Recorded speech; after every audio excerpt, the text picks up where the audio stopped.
Say good morning to Shawn Syed, SumerSports senior NFL analyst, co-host of the Stats and Scheme podcast. Get more information at SumerSports.com. Shawn, thanks for taking the time to join us. We appreciate it. I appreciate it so much. It's an exciting time to be talking Washington Commanders football, so I'm excited to be doing it. Hey, Shawn, I'm trying to figure out. So I'm looking at your Twitter profile, and I see that you went to William and Mary Law School. How did you go from somebody that was going to be a lawyer to somebody that's diagramming football plays? It kind of happened at the same time where I was very lucky to grow up playing football. I was able to be around some really smart coaches and just always stay kind of connected to the game. And, even while I was doing some lawyering, I was certainly writing some articles on the side. Hopefully don't tell my bosses too much about that. But it was a really, really lucky opportunity where I was just continuing to study, whether it was law, whether it was the game of football, and got this really, really cool opportunity at SumerSports, where it's a company that I think combines some of the analytics that sometimes people look a little bit down upon, but then also really that football side to combine, where when I think about how, some of our numbers looked at Jayden Daniels, you combine a company that is doing statistics with real kind of football work. And I certainly feel incredibly lucky, but also proud of my time at William and Mary Law, even though the law license, it's getting a little bit dusty at this point. So I can relate. So, Shawn, I was checking out your Monday morning mashup on SumerSports.com and reading the matter meter. How much does what we saw on Sunday actually matter? And you said it definitely matters that the Washington Commanders can win the NFC East because of, the upheaval with the Eagles. We've seen Daniel Jones obviously struggle with the New York Giants, the Cowboys. They're one CeeDee Lamb injury away, in my opinion, from just becoming a train wreck on offense. And you, in this article, you say Jayden Daniels is the driving force behind Commanders' excitement so far this season, and for good reason. Give us some of those reasons why everybody obviously is excited about Jayden. For Jayden Daniels coming into the draft, there were a lot of questions, I think, in the public space. People were asking, does he take too many sacks when he gets pressured? Does he go through all of his reads? Will he be able to throw over the middle of the field? And what's been so awesome is he's answered those questions so directly on film, where sometimes it doesn't matter what he says in the interview room because he's showing you on the field. And it's an offense that I think coming into the year, I think people certainly were concerned about Cliff Kingsbury, but it is an offense that actually really loved the running game. I think Anthony Lynn, running game coordinator, deserves a lot of credit where they're using different formations and helping just making things more manageable, where Jayden Daniels is happy to throw some of those underneath throws if you're going to play off, but he's going to go for the big shot play after play. So certainly, a stretch of the season that is going to test the Washington Commanders, but thinking about how they perform so far and how everyone else in that division, you look at the Eagles, they have a lot of injuries on offense. They have a lot of concerns on defense. Like you mentioned with the Cowboys, they're searching for some more answers in their run defense. And then also, as you mentioned, outside of CeeDee Lamb, they need to find a second pass catcher. And, the Giants are the Giants. I'm from that area originally, but I think we see what's going on there as well. So if someone doubts that they can win the division, I would say, I just don't think that's true, because they really can push, where they've shown that they can compete over and over. And again, they have a tough part of the schedule, but looking around that division, they're a team that has to be able to end the season on top. Back to the Eagles, defensively, they kind of have been up and down. What did you see against Tampa? Baker just shredded them. Yeah, it was a lot of issues for the Eagles defense, where they have Vic Fangio, who is a really famous defensive coordinator, and they were, not able to cover long enough in zone coverage for their pass rush to get home. And even in the snap that they did, their pass rush is not really able to affect the quarterback that much. And then they move to man coverage to try and make things a little bit tighter, but then Baker's able to scramble. So their defense really all day was kind of beat up and down the field, where they're scrambling a little bit, I think, where at that slot cornerback position, certainly they're hoping that their rookie Cooper DeJean is going to be able to fill in at the bye. And I think that Eagles fans can certainly point to, they had a lot of injuries on offense. They still have an amazing offensive line when Lane Johnson's coming back. They have a great receiver room when Asia Brown and Devontae Smith are back there. But I don't know. You look at how the quarterbacks have played in the division this year, and you could certainly make a case for Jayden Daniels at least being the second best quarterback there right now. Yeah, I never thought I would say this, but he might be the best right now. I mean, the way he's playing. The things that are jumping out at me are the poise, the calmness under pressure. And then, frankly, at this point now, we've seen most of the throws. There were questions. They said, he only threw go routes in college. You talked about the sacks that he took in college. But I'm seeing him make like second and third reads, tight window throws, throwing guys open. Like, my only concern at this point is kind of the frame and staying healthy, but he's even evolved as a slider in the last few weeks.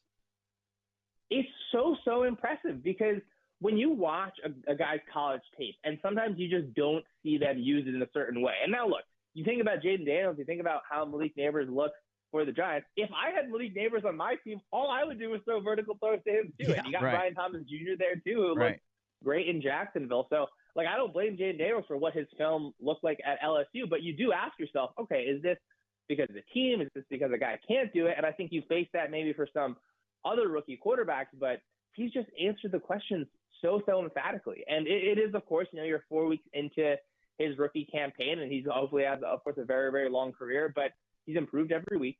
He's throwing just an incredibly accurate ball, which is translated from college. And I agree with you where the poise in the pocket, the NFL game is so fast. Of course, you saw tons of SEC defenses. Like this is still a different game. And for him to be able to look so comfortable and I think be really decisive is something where his decision-making is good. He has the physical tools, and then you combine things outside of the pass game. Also the run game. I'm glad you mentioned, his ability to slide, because certainly none of us wanted to see Jayden Daniels take any more like Looney Tunes style hits. So I'm glad to see that from Daniels where, look, you play the Browns, you're going to get a really, really good pass rush, particularly with Myles Garrett. I think we'll continue to learn more about Jayden Daniels. Yeah, so that's my next question, Sean. How do you feel about this game against Cleveland? Cleveland has scored 66 points in 4 games. We should destroy them. Washington's basically doubled that. We should destroy them. Cleveland hasn't played a real tough schedule either. They beat Jacksonville, and Jacksonville hadn't won a game yet. And then the last 2 games were the losses to the Giants and to the Raiders. But like you mentioned, this will be the best pair of ends that Washington will face all year with Garrett and Smith. But Cleveland just can't score.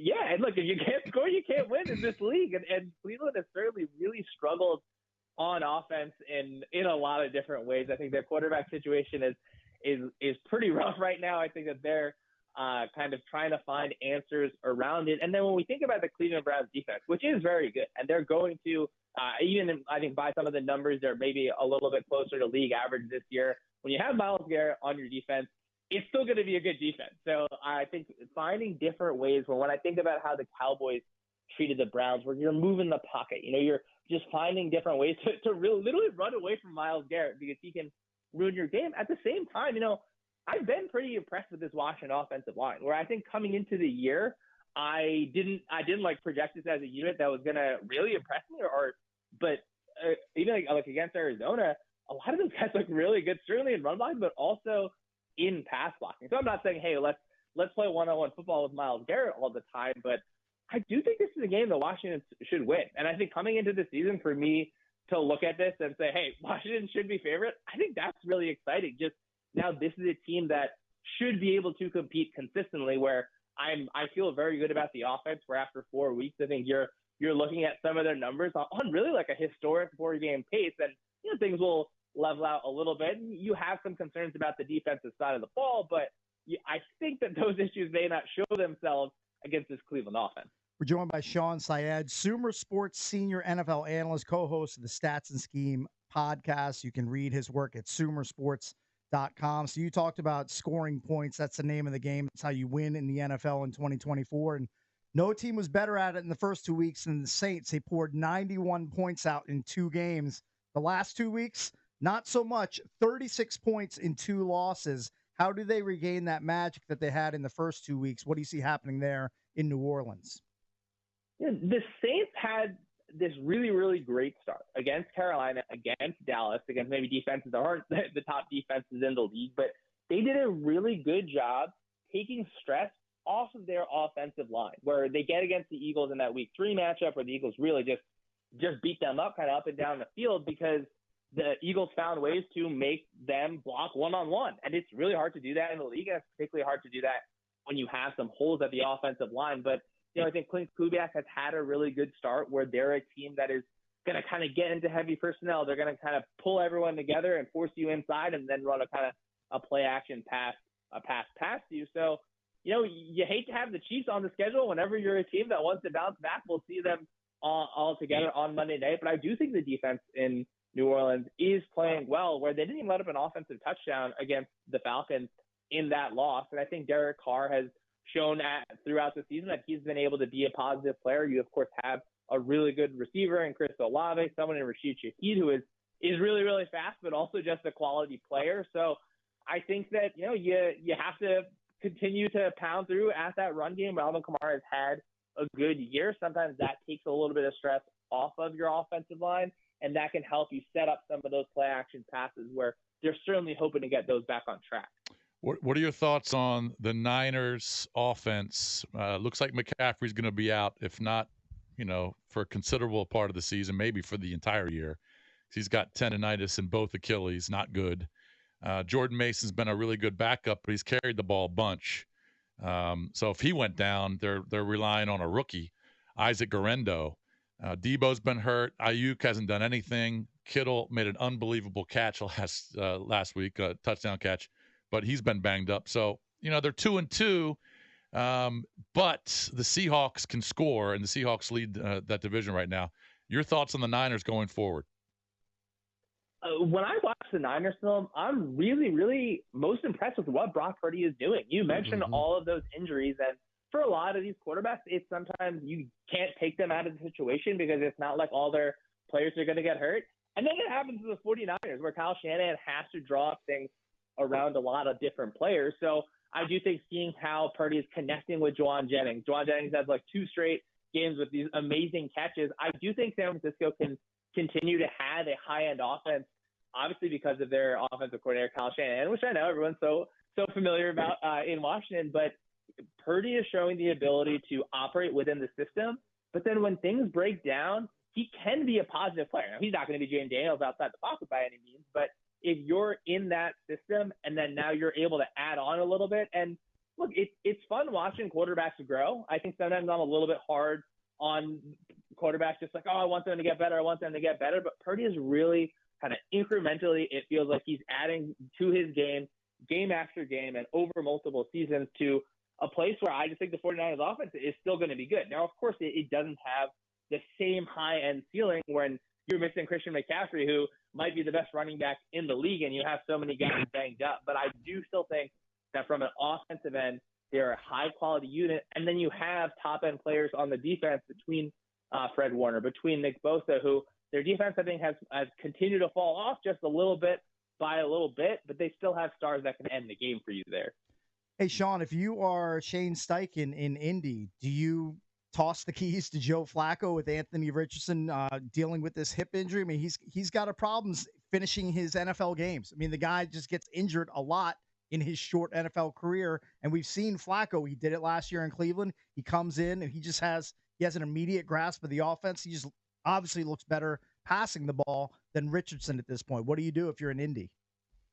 I mean, Anthony Richardson is such an enigma because he will be able to drop a ball in a bucket from 65 yards out, but then it'll be a 5-yard throw where he will sail it. And it's frustrating because he can do things on a football field that no other player can do. And then there are things that most people can do that he is struggling with at times. And I really think this year is just about raising that floor for Anthony Richardson, where this game against the Steelers was pretty frustrating because he starts off really hot, throws a really nice ball to Michael Pittman, and feels like he's in rhythm. And you're just trying to stack good days for Anthony Richardson, where he just needs to be able to play. He hasn't played a ton of football since high school, and he obviously really one season at Florida, and then had the injury last year. I wouldn't say, or I would certainly want him to get healthy. I wouldn't rush him back because, again, I think that the most important thing for the Colts, and the Colts franchise is going to be defined by this for the next at least 5 years, just how Anthony Richardson develops. And I think Shane Steichen He obviously put together a good offense with Jalen Hurts in Philadelphia. I think that there were exciting things about them last year where they were even able to put things together behind Gardner Minshew. But I just think you need Richardson to get healthy. And I don't know, does it mean that you run him maybe a little bit less? You could say that, but certainly quarterbacks still get hurt in the pocket. So I just really want Anthony Richardson to get healthy because I just don't know about him. I want that type of quarterback to be able to succeed in the league because we talk about there's the too high safeties and offense is down, but this guy can just throw straight past a defense. So I'm hoping that he's able to get healthy and, that type of skill set, that type of athletic profile is one that I prefer to bet on. Shawn, not a lot of bright spots coming out of Jacksonville. Obviously, they're winless, but one of them is the rookie wideout that Jayden used to throw balls to at LSU, and Brian Thomas Jr. I mean, he leads them by receiving yardage by, looks like over 100 by Christian Kirk. He's got 275, Kirk at 169. I mean, he's a full-blown alpha at wideout, and looks like they hit on him. I think he was like the 19th or 20th pick in the first round. Got good value with him, too. Yeah, but when I got to talk to Brian Thomas Jr. a little bit just at the draft, because when I saw him at LSU, he runs that kind of starting on one side of the formation. You're running kind of a deep crosser and just talking to him about his route process. I was really impressed hearing that from him and certainly a thoughtful player in how he's able to execute. And that shows up on the field because, again, we talk about, does a player's college tape show X, Y, or Z? But he can run a lot of routes. He can really run the full route tree, which I think has been impressive to watch on film and certainly a bright spot in a situation that is just it's really, really tough over there. You hope that he's able to continue having a connection with Trevor Lawrence. And, I'm not sure if they'll be able to kind of dig out of the hole this year, but again, having that bright spot at receiver is it's such a good thing to have. And it just morphs how a defense plays you. It really, really changes how coverages look. It changes how the defense plays against the run. So to have that impact early on in your career is really just awesome. Now we've seen a lot of guys from the LSU offense succeed early in the season. Shawn, thanks so much for the time, man. We'll have to book you again. You were great. Appreciate it. Thanks so much. Yeah, thanks, of course. buddy. That's Shawn Syed, SumerSports senior NFL analyst, co-host of the Stats and Scheme podcast. You can read his work at SumerSports.com.